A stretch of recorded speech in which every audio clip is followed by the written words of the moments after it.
ಎಲ್ಲರಿಗೂ ನಮಸ್ಕಾರ.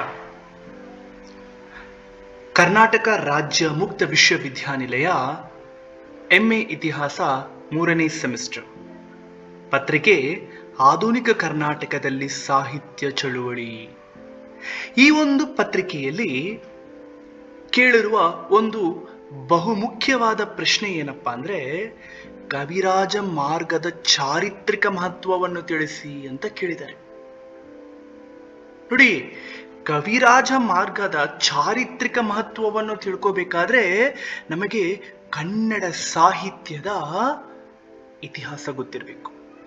ಕನ್ನಡ ಸಾಹಿತ್ಯ ಲೋಕದಲ್ಲಿ ಕವಿರಾಜ ಮಾರ್ಗವು ಒಂದು ಅಮೂಲ್ಯ ಗ್ರಂಥ.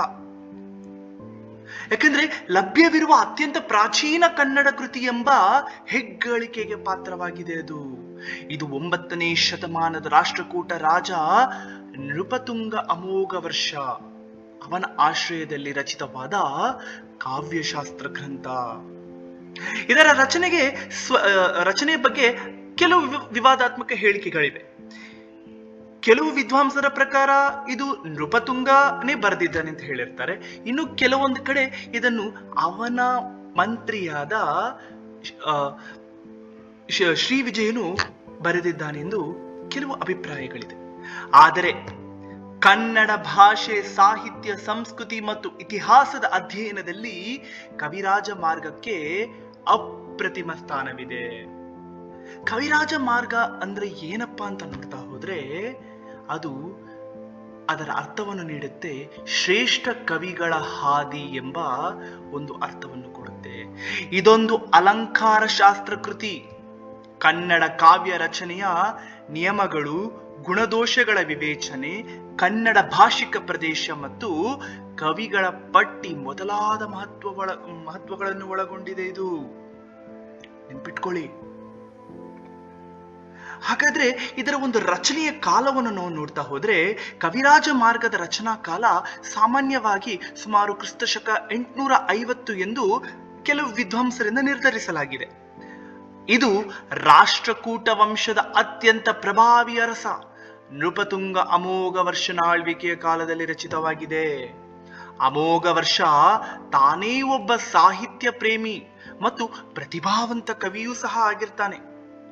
ಕಮಲ ಬಸದಿ ಪ್ರಶಸ್ತಿ ಹಾಗೂ ರತ್ನಮಾಲಿಕೆ ಎಂಬ ಕನ್ನಡ ಕೃತಿಗಳನ್ನು ರಚಿಸಿದ್ದಾನೆ. ಯಾರು? ಅಮೋಘ ವರ್ಷ ನೃಪತುಂಗ. ಇನ್ನು ರಾಷ್ಟ್ರಕೂಟರ ಸಾಂಸ್ಕೃತಿಕ ಸಂದರ್ಭವನ್ನು ನಾವು ಹೋಲಿಸ್ತಾ ಹೋದ್ರೆ ರಾಷ್ಟ್ರಕೂಟರ ಕಾಲ ಕನ್ನಡ ಭಾಷೆ ಮತ್ತು ಸಾಹಿತ್ಯದ ಬೆಳವಣಿಗೆಯಲ್ಲೂ ಒಂದು ಮಹತ್ವದ ಘಟ್ಟ.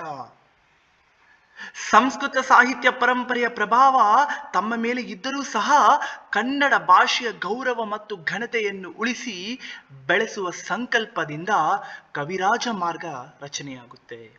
ಇದು ಪ್ರಾಕೃತ, ಅಪಭ್ರಂಶ ಮತ್ತು ಸಂಸ್ಕೃತ ಅಲಂಕಾರ ಶಾಸ್ತ್ರಗಳ ಪ್ರಭಾವ ಹೊಂದಿದ್ದರೂ ಕನ್ನಡ ಭಾಷೆಯ ವಿಶಿಷ್ಟ ಲಕ್ಷಣಗಳನ್ನು ಗುರುತಿಸಿ ಪ್ರತಿಪಾದಿಸಿದ ಮೊಟ್ಟ ಮೊದಲ ಕೃತಿ. ಹಾಗಾದ್ರೆ ಈ ಕೃತಿಯ ರಚನೆ ಮತ್ತು ವಿಷಯದ ವಿಭಾಗಗಳನ್ನು ನೋಡ್ತಾ ಹೋದ್ರೆ ಕವಿರಾಜ ಮಾರ್ಗವು 3 ಪರಿಚ್ಛೇದಗಳಲ್ಲಿ ಅಂದ್ರೆ ಅಧ್ಯಾಯಗಳಾಗಿ ವಿಭಾಗಿಸಲ್ಪಟ್ಟಿದೆ. ಇಷ್ಟು 3 ಪರಿಚ್ಛೇದಗಳು ಅಥವಾ ಅಧ್ಯಾಯಗಳಾಗಿ ವಿಭಾಗಿಸಲ್ಪಟ್ಟಿದೆ. ಒಟ್ಟು ಸುಮಾರು 500 ಸೂತ್ರ ಅಥವಾ ಶ್ಲೋಕ ವಚನಗಳನ್ನು ಒಳಗೊಂಡಿದೆ.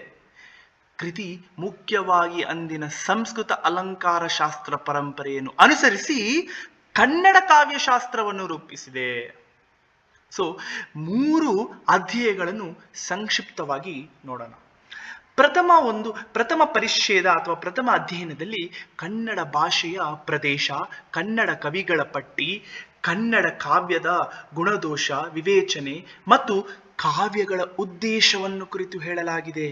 ಇನ್ನು ದ್ವಿತೀಯ ಪರಿಚ್ಛೇದನ ಅಥವಾ ದ್ವಿತೀಯ ಅಧ್ಯಯನದಲ್ಲಿ ಕನ್ನಡದ ಅಲಂಕಾರಗಳ ವಿಸ್ತೃತ ವಿವರಣೆ, ಶಬ್ದಾಲಂಕಾರ ಮತ್ತು ಅರ್ಥಾಲಂಕಾರಗಳ ಲಕ್ಷಣಗಳು ಮತ್ತು ಉದಾಹರಣೆಯನ್ನು ವಿವರಿಸಲಾಗಿದೆ. ಇನ್ನು 3ನೇ ಪರಿಚ್ಛೇದದಲ್ಲಿ ಅಥವಾ 3ನೇ ಅಧ್ಯಾಯದಲ್ಲಿ ಛಂದಸ್ಸು ಶಾಸ್ತ್ರ, ಪದ್ಯದ ಗಣ ವ್ಯವಸ್ಥೆ ಅಂದ್ರೆ ಕನ್ನಡದ ಛಂದೋ ರೀತಿಗಳ ನಿರೂಪಣೆಯನ್ನು ಈ ಒಂದು ಕವಿರಾಜ ಮಾರ್ಗವು ವಿವರಣೆಯನ್ನು ನೀಡುತ್ತೆ. ಹಾಗಾದ್ರೆ ಈ ಕವಿರಾಜ ಮಾರ್ಗದ ಚಾರಿತ್ರಿಕ ಮಹತ್ವವನ್ನು ನೋಡ್ತಾ ಹೋದ್ರೆ, ಮೊದಲನೆಯದು ಪ್ರಾಚೀನ ಕನ್ನಡ ಸಾಹಿತ್ಯದ ಆಧಾರ ಸ್ತಂಭ. ಕವಿರಾಜ ಮಾರ್ಗ ಕನ್ನಡ ಸಾಹಿತ್ಯ ಇತಿಹಾಸದಲ್ಲಿ ಒಂದು ಮಹತ್ತರ ಮೈಲಿಗಲ್ಲು. ಯಾಕಂದ್ರೆ ಇದಕ್ಕಿಂತ ಹಿಂದಿನ ಕಾಲ ಯಾವ ಕನ್ನಡ ಕೃತಿಯು ಸಂಪೂರ್ಣ ರೂಪದಲ್ಲಿ ಲಭ್ಯವಿಲ್ಲ ಇದುವರೆಗೂ. ಇದು ಕನ್ನಡ ಭಾಷೆ ಮತ್ತು ಸಾಹಿತ್ಯದ ಬೆಳವಣಿಗೆಯ ಆರಂಭದ ಸ್ಥಿತಿಯನ್ನು ಅರ್ಥ ಮಾಡಿಕೊಳ್ಳಲು ಅತ್ಯಮೂಲ್ಯ ಆಧಾರವನ್ನು ಒದಗಿಸುತ್ತದೆ. ಗ್ರಂಥದ ಪ್ರಸಿದ್ಧ ವಾಕ್ಯ ಕಾವೇರಿಯಿಂದಾಮ ಗೋದಾವರಿ ವಿರ್ಧ ನಾಡಾದ ಕನ್ನಡದ ನಾಡ. ಕಾವೇರಿಯಿಂದಾಮ ಗೋದಾವರಿ ವರಮಿರ್ದ ನಾಡಾದ ಕನ್ನಡ ನಾಡ. ಏನನ್ನು ಸೂಚಿಸುತ್ತೆ ಇದು? ನಮ್ಮ ಕನ್ನಡ ಭಾಷೆ, ಕನ್ನಡ ನಾಡಿನ ಭೌಗೋಳಿಕ ಪ್ರದೇಶದ ವ್ಯಾಪ್ತಿಯನ್ನು ಸ್ಪಷ್ಟಪಡಿಸುತ್ತದೆ. ಕಾವೇರಿ ನದಿಯಿಂದ ಗೋದಾವರಿ ನದಿಯ ತನಕ ಹಬ್ಬಿದ ವಿಶಾಲ ಭೂಮಿ ಕನ್ನಡ ನಾಡಾಗಿತ್ತು ಎಂದು ಚಾರಿತ್ರಿಕ ದಾಖಲೆ ಇದರಲ್ಲಿ ದೊರಕುತ್ತದೆ. ಇನ್ನು ಭಾಷಾ ಐತಿಹಾಸಿಕವನ್ನು ನಾವು ನೋಡ್ತಾ ಹೋದ್ರೆ, ಕವಿರಾಜ ಮಾರ್ಗ 9ನೇ ಶತಮಾನದ ಕನ್ನಡ ಭಾಷೆಯ ಸ್ವರೂಪ, ಶಬ್ದ ಸಂಪತ್ತು ಮತ್ತು ಭಾಷಾ ನಿಯಮಗಳನ್ನು ಅರ್ಥ ಮಾಡಿಕೊಳ್ಳಲು ಒಂದು ಪ್ರಮಾಣ ಗ್ರಂಥವಾಗಿ ಕಾರ್ಯನಿರ್ವಹಿಸುತ್ತದೆ. ಈ ಕಾಲದ ಕನ್ನಡ ಭಾಷೆಯ ಉಚ್ಚಾರ, ವ್ಯಾಕರಣ, ರಚನೆ ಮತ್ತು ಶಬ್ದ ಭಂಡಾರ ಹೇಗಿದ್ದವು ಎಂದು ಒಳನೋಟ ಈ ಕೃತಿಯು ನಮಗೆ ನಿರೂಪಿಸುತ್ತದೆ. ಹಳೆಗನ್ನಡ ಭಾಷೆಯ ಪ್ರತ್ಯಯ, ವ್ಯಾಕರಣ, ಛಂದೋರಚನೆ, ಅರ್ಥ ಇವುಗಳೆಲ್ಲವನ್ನು ಅರ್ಥ ಮಾಡಿಕೊಳ್ಳಲು ಅಗತ್ಯ ಮಾಹಿತಿಯನ್ನು ಈ ಒಂದು ಗ್ರಂಥ ನಮಗೆ ಒದಗಿಸುತ್ತದೆ. ಇನ್ನು ಕನ್ನಡ ಮತ್ತು ಸಂಸ್ಕೃತ ಭಾಷೆಗಳ ಮಧ್ಯ ಇರುವ ಪ್ರಭಾವ ಮತ್ತು ಸಂಬಂಧ ಅರ್ಥ ಮಾಡಿಕೊಳ್ಳಲು ನೆರವಾಗುತ್ತದೆ. ಕನ್ನಡ ಛಂದಸ್ಸಿನ ಅತ್ಯಂತ ಪ್ರಾಚೀನ ಚಿತ್ರಣ ಈ ಒಂದು ಗ್ರಂಥದಲ್ಲಿ ನಮಗೆ ದೊರಕುತ್ತದೆ. ಇನ್ನು ಹಿಂದಿನ ಕನ್ನಡ ಕವಿಗಳ ಉಲ್ಲೇಖ ತುಂಬಾ ಇಂಪಾರ್ಟೆಂಟ್ ನೋಡಿ. ಕವಿರಾಜ ಮಾರ್ಗದ ಅತ್ಯಂತ ಮಹತ್ವದ ಚಾರಿತ್ರಿಕ ಕೊಡುಗೆ ಎಂದರೆ ಇದು ಪ್ರಾಚೀನ ಕನ್ನಡ ಕವಿಗಳ ಹೆಸರುಗಳನ್ನು ಉಲ್ಲೇಖ ಮಾಡುತ್ತೆ. ಯಾರು ಅಂತವರು ಕವಿಗಳು? ಅದನ್ನೇ ನಾವು ಈ ಒಂದು ಗ್ರಂಥದಲ್ಲಿ ನಾವು ತಿಳ್ಕೋಬೇಕು. ಇವರ ಕೃತಿಗಳು ಇಂದು ಲಭ್ಯವಿಲ್ಲ, ಆದರೆ ಅವರ ಅಸ್ತಿತ್ವ ಕವಿರಾಜ ಮಾರ್ಗದ ಮೂಲಕ ಸಾಬೀತಾಗಿದೆ. ಯಾರ್ಯಾರು? ಕವಿ ದುರ್ವಿನಿತ, ಗಂಗವಂಶದ ರಾಜ ಮತ್ತು ಕವಿ. ಶ್ರೀ ವಿಜಯ ಕವಿರಾಜ ಮಾರ್ಗದ ಸಂಭಾವ್ಯ ಕರ್ತೃ. ಚಾವುಂಡರಾಯ, ಗಜಾಂಕ, ಉದಯ, ಲೋಕಪಾಲ, ನಾಗವರ್ಮ ಇವರೆಲ್ಲ ಪ್ರಾಚೀನ ಕನ್ನಡ ಕವಿಗಳು. ಈ ಉಲ್ಲೇಖಗಳು ಕಳೆದು ಹೋದ ಕನ್ನಡ ಸಾಹಿತ್ಯ ಪರಂಪರೆಯ ಕೊಂಡಿಗಳನ್ನು ಜೋಡಿಸುವ ಕಾರ್ಯ ಮಾಡುವುದು ಈ ಕವಿರಾಜ ಮಾರ್ಗವೇ ಆಗಿದೆ. ಈ ಕವಿಗಳ ಹೆಸರೇ ನಮಗೆ ತಿಳಿಯುತ್ತಿರಲಿಲ್ಲ, ಇಲ್ಲ ಅಂದ್ರೆ ಈ ಗ್ರಂಥ ದೊರಕಿಲ್ಲ ಅಂದ್ರೆ ನಮಗೆ ಈ ಕವಿಗಳ ಒಂದು ಇದೇ ನಮಗೆ ಸಿಗ್ತಿರ್ಲಿಲ್ಲ. ಇನ್ನು ಸಾಮಾಜಿಕ ಮತ್ತು ಸಾಂಸ್ಕೃತಿಕ ಐತಿಹಾಸಿಕ ಆಕರ ಅಂತಾನೆ ಹೇಳ್ಬೋದು ಇದನ್ನ.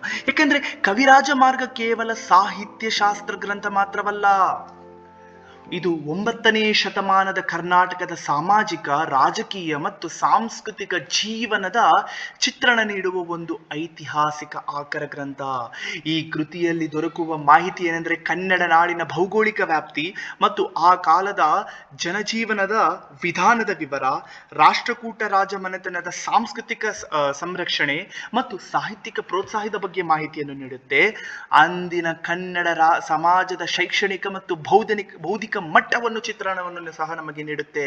ಇನ್ನು ಕನ್ನಡ ಮತ್ತು ಸಂಸ್ಕೃತ ಸಾಹಿತ್ಯ ಪರಂಪರೆಗಳ ನಡುವಿನ ಸಂಬಂಧ ಮತ್ತು ಸಮನ್ವಯವನ್ನು ಇದು ತಿಳಿಸುತ್ತದೆ. ಇನ್ನು ಕಾವ್ಯ ರಚನೆಗೆ ಪ್ರೋತ್ಸಾಹ ನೀಡಿದ ರಾಜ ಮತ್ತು ಆ ರಾಜ ಮನೆತನಗಳ ಸಾಹಿತ್ಯಿಕ ಪ್ರೀತಿ ಮತ್ತು ಕಲಾಭಿರುಚಿಯನ್ನು ಸಹ ನಮಗೆ ಈ ಒಂದು ಗ್ರಂಥದಿಂದಲೇ ತಿಳಿದು ಬರುತ್ತದೆ.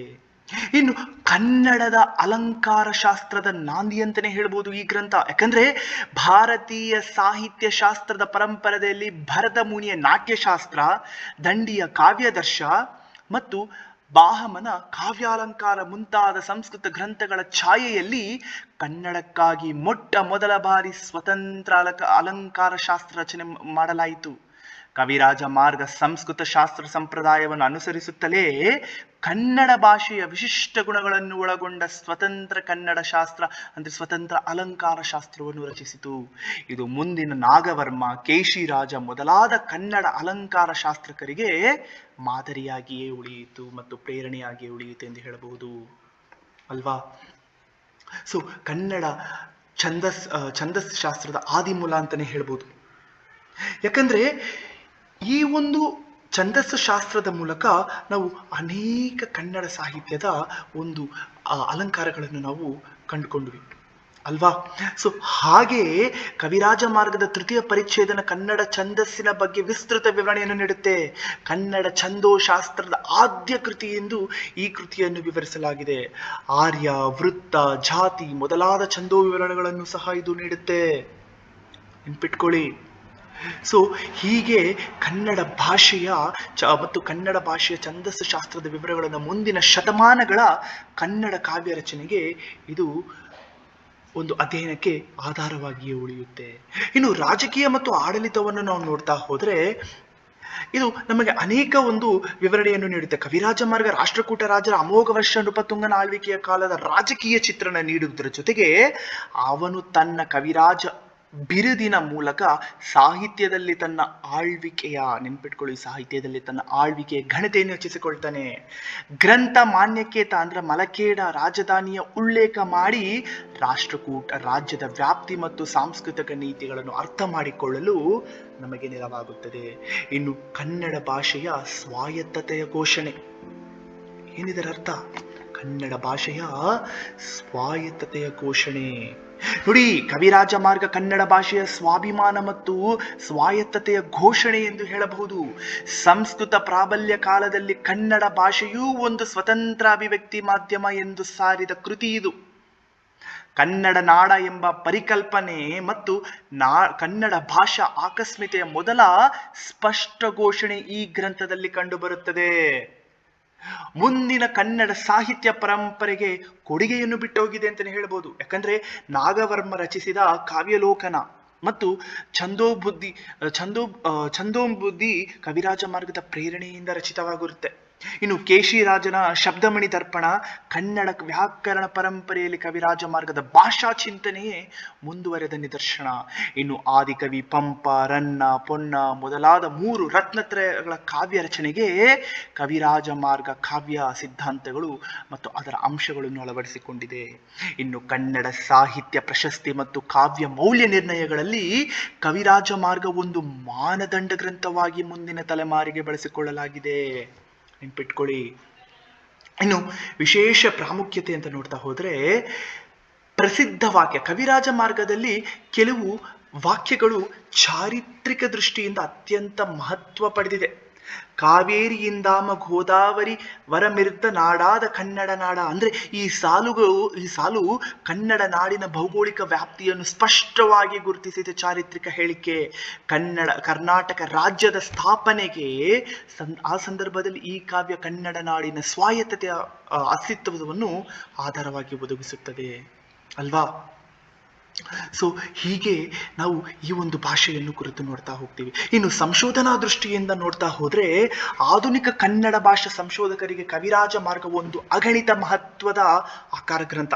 ಎಸ್ಪೆಷಲಿ ನರಸಿಂಹಾಚಾರ್, ಪ್ಲೀಟ್ ಆಗಿರ್ಬೋದು, ರೈಸ್ ಆಗಿರ್ಬೋದು, ಶ್ರೀಕಂಠ ಶಾಸ್ತ್ರಿ ಆಗಿರ್ಬೋದು ಮೊದಲಾದ ವಿದ್ವಾಂಸರು ಈ ಗ್ರಂಥವನ್ನು ಅಧ್ಯಯನ ಮಾಡಿ ಕನ್ನಡ ಇತಿಹಾಸ ಮರುನಿರ್ಮಾಣ ಮಾಡಿದ್ದಾರೆ. ಕೃತಿ ನಾನು ಹೇಳೋ ತರ ಇದೆ ನೋಡಿ, ಸಂಶೋಧನಾ ನೀವು ಚಿತ್ರದಲ್ಲಿ ನೋಡ್ಬೋದು, ಓಕೆನಾ.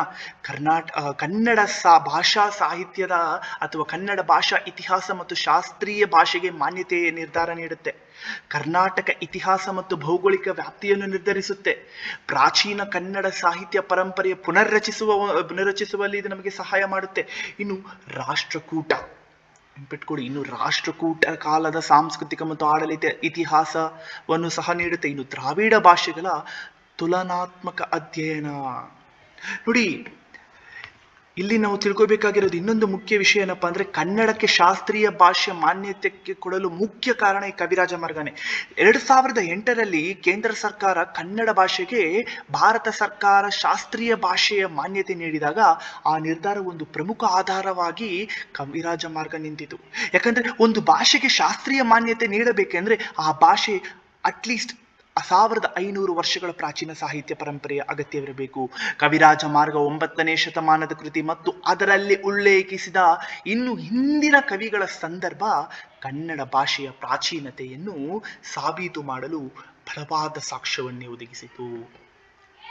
ಇನ್ನು ನಾನು ಉಪಸಂಹಾರ ಮಾಡೋದಾದ್ರೆ ಅಥವಾ ಇದರ ತೀರ್ಮಾನವನ್ನು ಹೇಳೋದಾದ್ರೆ, ಕವಿರಾಜ ಮಾರ್ಗ ಕನ್ನಡ ಸಾಹಿತ್ಯ ಮತ್ತು ಭಾಷಾ ಇತಿಹಾಸದ ಮಹಾ ಅಧ್ಯಯನ.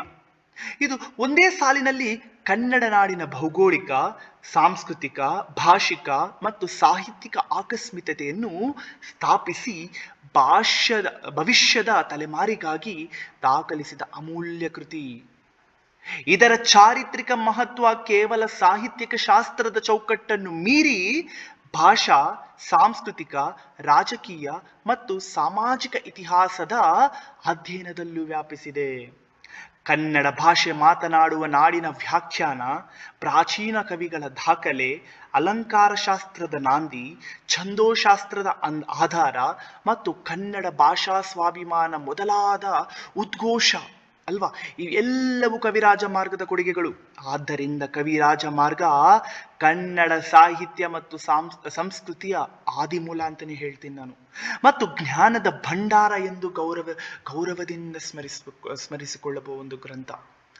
ಸಂಕ್ಷಿಪ್ತವಾಗಿ ಹೇಳೋದಾದ್ರೆ, ಕವಿರಾಜ ಮಾರ್ಗ ಕನ್ನಡ ಸಾಹಿತ್ಯ ಮತ್ತು ಭಾಷಾ ಇತಿಹಾಸದಲ್ಲಿ ಒಂದು ಉಷಃ ಕಾಲ. ಯಾಕಂದ್ರೆ ಈ ಉಷೋದಯದ ಬೆಳಕಿನಲ್ಲಿ ಕನ್ನಡ ಸಾಹಿತ್ಯ ನಂತರ ಸಾವಿರಾರು ವರ್ಷಗಳ ಕಾಲ ಸುವರ್ಣಯುಗವೇ ಕಂಡಿತು. ಈ ದೃಷ್ಟಿಯಿಂದ ಕವಿರಾಜ ಮಾರ್ಗದ ಚಾರಿತ್ರಿಕ ಮಹತ್ವ ಅಪ್ರತಿಮ ಮತ್ತು ಅಮರ ಅಂತಾನೆ ಹೇಳಬಹುದಾಗಿದೆ. ಧನ್ಯವಾದಗಳು.